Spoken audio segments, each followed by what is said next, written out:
Okay, so I was on my YouTube channel and just realized that one of my videos that I made about the GERD and the acid reflux got deleted. So I guess I have to like remake that video or re-talk about the things that I was talking about, which I kind of forgot. But one of the things that I was talking about, let me put my video on charge, was basically how it started. So my son is, this is a bad angle, can't see the lights in my eyes. So my son is 2.5 months old, and he has acid reflux, or GERD, which I pre-diagnosed it with, and then they diagnosed him with it as well at the hospital. And it started when he was about 2 weeks old, and it's subsiding now. I don't want to jinx it and keep saying that, but it is. I believe that his body is learning how to function better with it, and like his digestive system is functioning better, it's stronger, so that's probably why it's gotten better.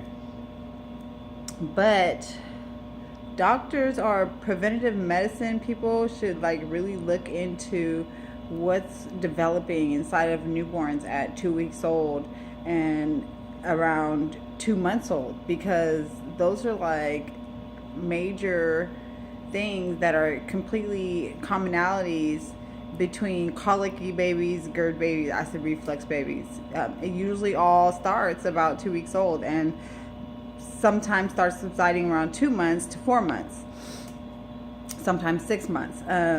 I just heard today that there's my niece's mom said that her friend has had it and her baby's 8 months. So, you know, I'm sure that it goes on and on. There's no age stopping point for acid reflux. You know, it probably just gets more manageable. So yeah, so my baby has the acid reflux. I made so many videos about acid reflux that I haven't even posted yet. Most of them were like stressed out videos, because it's extremely stressful having a baby with colic or GERD.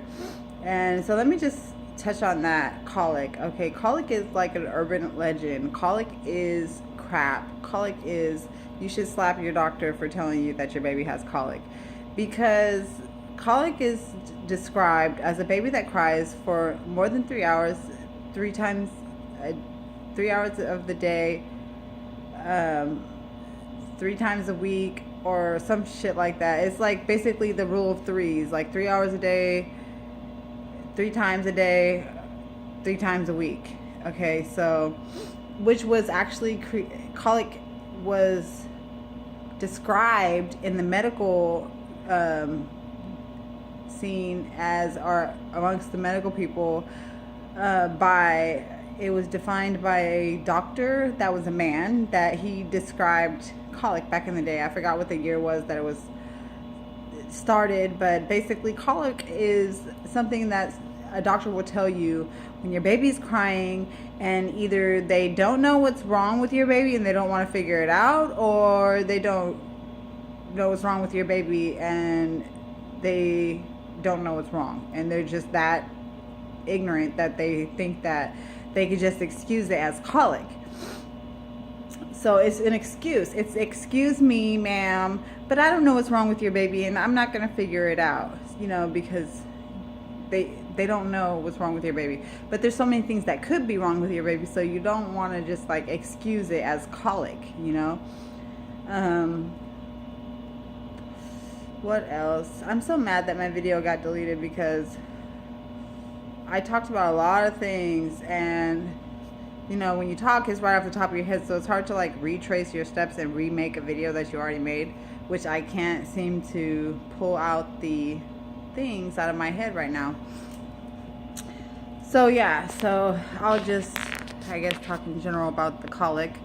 Now, I have called the ambulance 3 times probably been to the hospital twice. I did say 3 times in another video, but I gotta correct that. I've been to the hospital twice for him, and I called the ambulance 3 times because he was in so much pain that it scared the shit out of me, you know. And all the stuff that I looked up and researched, there's scary things, very, very scary things for a parent to try to process and think about and understand that it's a possibility that your child might have one of these things.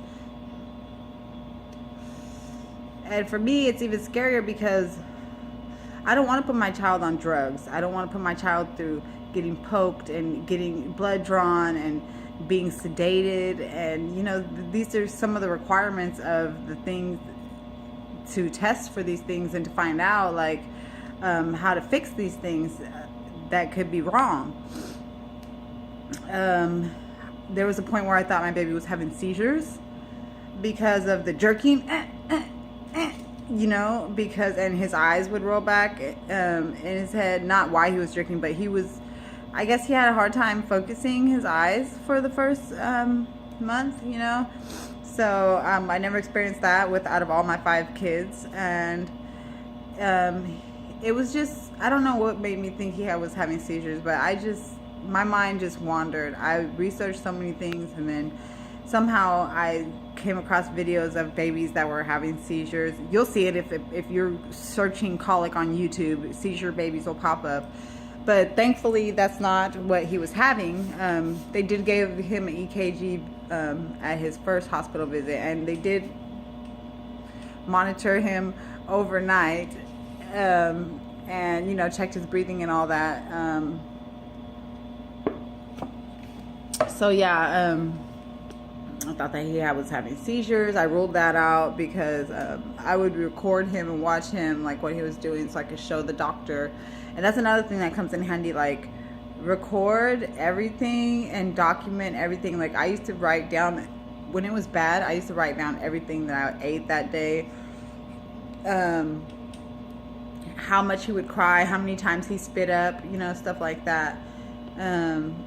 So the symptoms, I'll go over the symptoms. Okay, the symptoms that he was having was extreme pain, like, he would have spells of crying for 10 to 15 minutes at a time, like, where he would be crying out of pain, you know, like, you know when a baby's crying out of pain, and he was crying out of pain. He wasn't just crying. He had breasts, he had everything.